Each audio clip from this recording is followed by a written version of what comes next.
sa Boracay.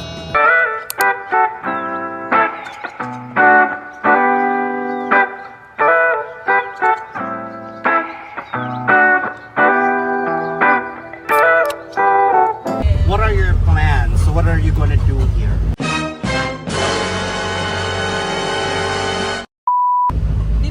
It's depend po budget.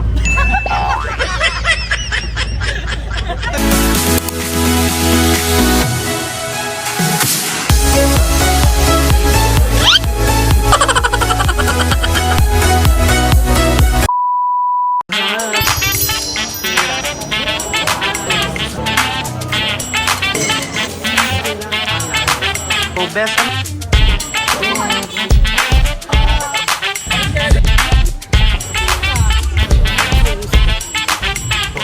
Sasa tayo Bung mati.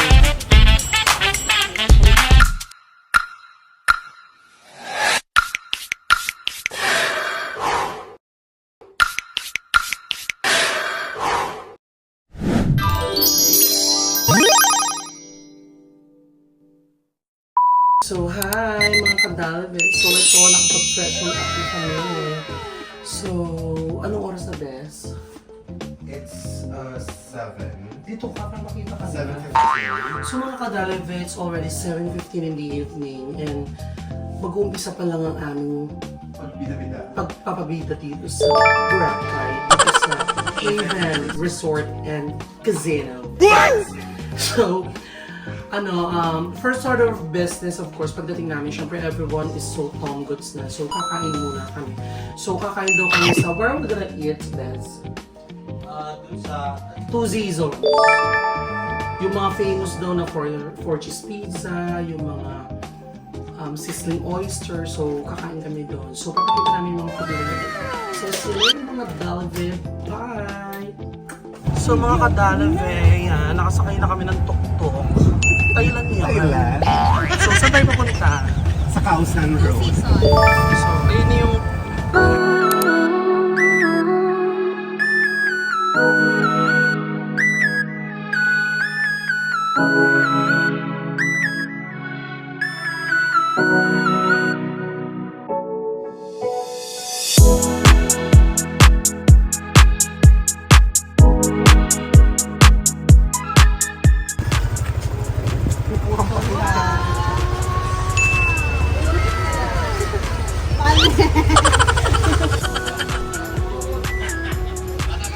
Class 2.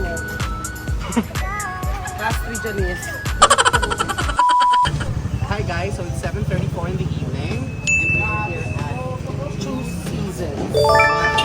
We're gonna have dinner. We're gonna find out kung anong lasa ng food nila. So tara, samahan niyo kami. Let's go.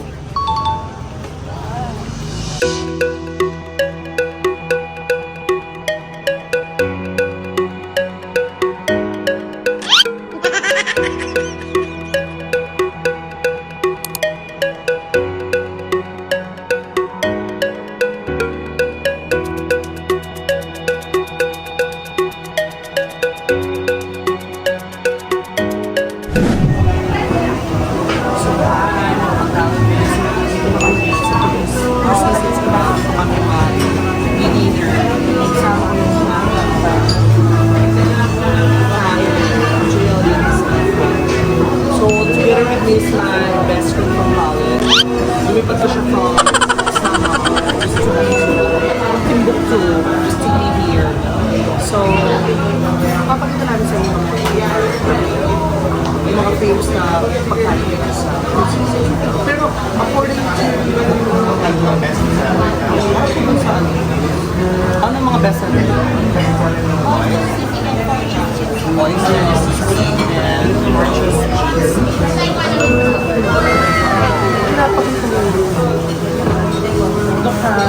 Hi, Do. Hey. Hey. Janice, hi. Dok Nicole.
So mga kadaleve, we're about to try the famous 4 cheese pizza of Two Seasons.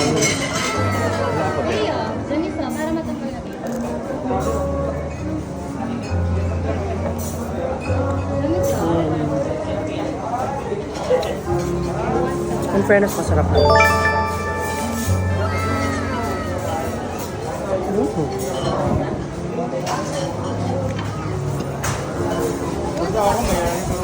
Ang sarap nung crust niya, sobra. Masarap yung crust. Okay lang po ba yung megos ko lang po muna?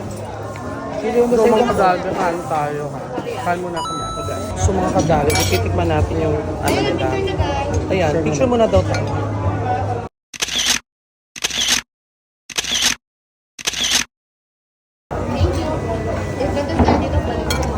So we're trying the famous, ano to best? Oyster sisig. Oyster sisig. So, in fairness, masarap. Parang ginagawa nila parang pinrito muna, no? Yes. No, Bes?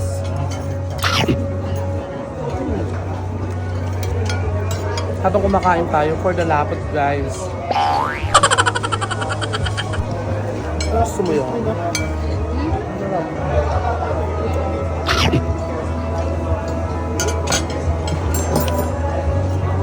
So parang ito pa lang yung first meal of the day namin, my God.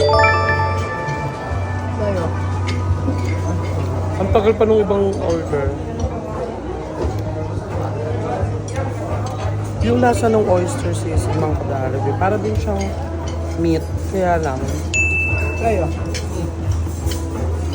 Gawa sa oyster. Konti lang. So, dyan muna kayo, kayo kami mga kadalabi. So, Bess, how's the food? Super masarap, especially yung pork pizza. Yung crust na very thin, very crunchy, yet hindi siya oily. Despite ano yung best ha, pizza na pork cheese, hindi rin siya alam kaalat. Best food yung bagong dumating. Oh my God! Oh my God! Nag-hello yung bagong dumating. So yung lasa ng oyster sisig, hindi siya nakakalayo din sa meat. Pero ito best, para maging katanggap-tanggap siguro yung lasa niya, yung ginagawa nila parang pina-fry nila, no? Parang deep fry muna bago lalagyan ng mga sibuyas. Meron din siyang ano, mayonnaise. Mayonnaise? Best itong pansit nila, pakita mo ito best. Sige, Yung best how's the nila pancit? masarap. Very malasa. Pero ito hindi ko masyadong gusto. Bakit? Maasim, no? Hindi ko gusto kaya best ito yun. Hindi ko gusto kay Calvin. Tikman mo na yung ano, So titigman ko rin kung ano to best. yung, what do you call that? Crispy. Crispy So we vodka. also ordered crispy pata. Titikman natin yung crispy pata na worth 1,600 pesos. Is it good? Crunchy. Perfect. Kaya sulit. Maluto. Go. So here with me is my best friend from Samar. He's my super best friend when we were in college. So, si Calvin. So, Best, ano masabi mo sa food? I like the food. But the food doesn't like you. My most favorite probably is What? The buffalo wings. Siyempre, Best, yan ang pinakamahal for sure. Yan ang magiging favorite mo talaga. Best, wala akong lapot ha. And then, oyster sisig. how about the buffalo? The buffalo, I'm giving it like a 5.5. Over. Oh, dra. Guess the bill.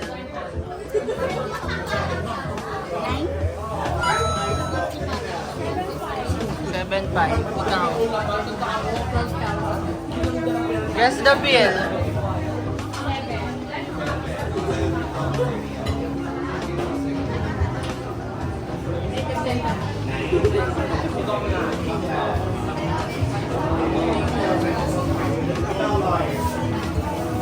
What's the bill? Yak mga 12. 12.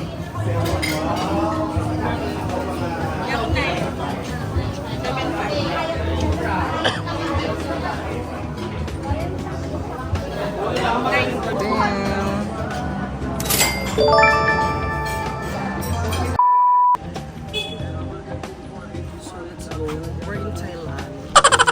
Tuk-tuk. Ka.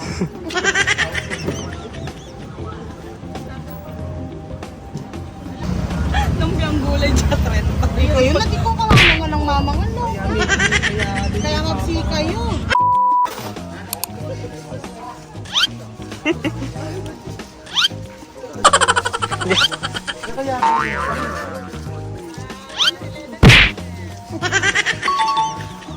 Oh my God, nakakatakot.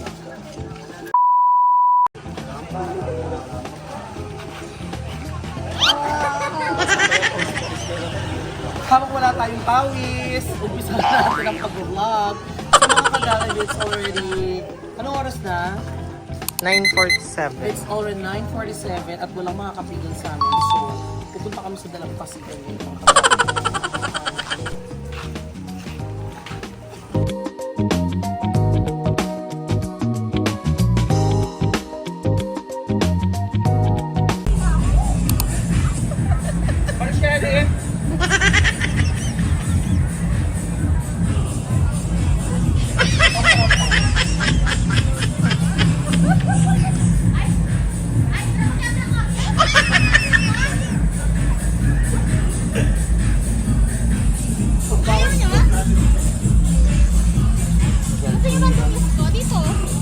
Binibiro, cha, binibiro, cha. You know what?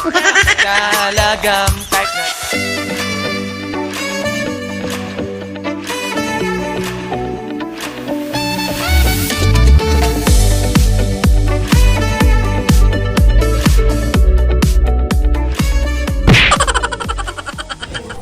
Were your expectations met? Yeah, it's past tense there, because there's something to do with meta tayo.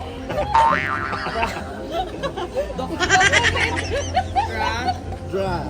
Next question, please.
Tangin na mo, be.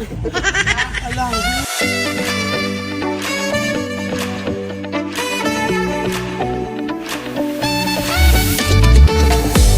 sobrang magaling eh, sobrang habo ko at sobrang init. So, dito muna tayo sa Halo Mango.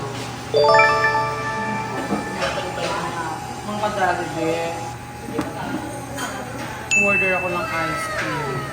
Pag solo. Bakit? Ang sa akin na. Oo nga. Is it good? Baliktad, hindi ganyan. Ay, bagay. Go. How is it best? Is it good? Ang tigilan mo ako, hindi ako director. Yes, nahihilo na ako sa init, kaya napag-desisyon ko, pumunta na ako dito sa Halo Mango. Di ba? Ako-order ng isang, Sabihin nila, 4 to 6 people, kahit isang buong barangay, kaya. ang sabi, this is worth 800 pesos. Pero ang sabi nila, it's good for 4 to 6 persons. Pero kaya mapakain ito ang buong pandakan.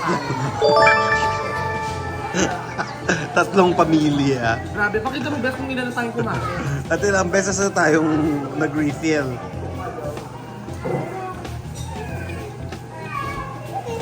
Ano siya? Meron siyang shaved ice sa ilalim. Tapos, on top of it, meron siyang Ice mango cream. ice cream. Tapos meron siyang iba-ibang klase Fresh ng fruits. Pineapple, Watermelon. saging, what else? Tsaka mangga. Oo. So, masarap siya, no, Jack? Gusto rin Yung si Jobless. May kuha kaming ganun doon, tikman niyo to. So, dyan muna kayo mga kadalid na mag-dessert muna kami plus.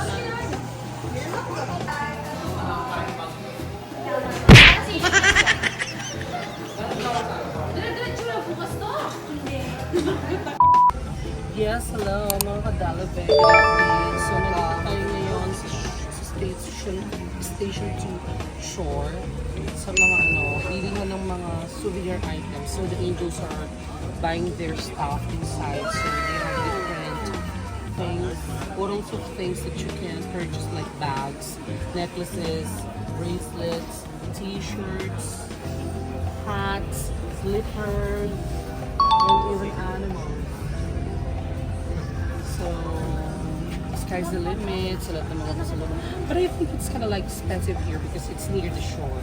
If you want to get cheaper items, should you have to go somewhere else like D-Mall, yeah. But of course, since we don't want to walk that much, since it's too hot, dito lang namin na-decide Manila.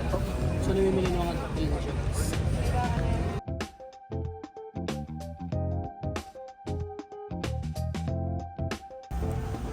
So, hi mga kadalive. Kasama namin ang ang mga angels namimili na sila. Si Madam Janice. Madam Janice, what are you buying? Si Dra binibili niya yung buong... Ayun na. Si Dra binibili niya yung buong tindahan. Yes, fellow. Ayun na po sila, namimili na po. Go! Si ate. Si ate yung gusto kong bilhin. Ayun kayo, pambata. Yes, Dra. Binili na po ni Dra yung buong Itong Marisay Town, yung Rita. So, mga kadalive, ganun kadilim dun sa Dalampasigan. Sa mga gustong mategi. Yan ay binyaday. Yan ang dilim dun. Binyanin eh. Oh my God. It's 11:45 in the evening and it's day 1. And finally, we were able to take a shower after that very tiring and excruciating day. Yet, it's filled with so much fun, especially seeing my angels and friends. Especially, they are so happy. My heart is so happy as well. Tomorrow, we're gonna wake up early. Maaga kaming gigising because sometimes I really need to speak in Tagalog because our subscribers are mostly teens and they are mostly Filipinos. So tomorrow will be our call time would be like 8 a.m. in the morning, and we plan to do land tour. No, the first thing. No, is it? Yeah, first it's land tour, but we decided that we're gonna do island hopping. So we're gonna visit Puka Beach. Puki Beach. Yeah. Because, I don't know. We're gonna do parasailing and Yeah. banana boat and all that stuff. After the island hopping, I think we do have a lunch buffet. Yes. Is it? It's Yes. seafood buffet. And then afterwards will be, we're gonna do the Oodles of oodles of things like the parasailing. Actually, it's my first time doing that. And the banana boat. I hope and pray that tomorrow will be just as fun. just as fun as today. And of course, as everyone is trying to I hope everyone is happy and everyone is safe. So, yun lang muna mga kadalive for today. So, see you tomorrow. Good night.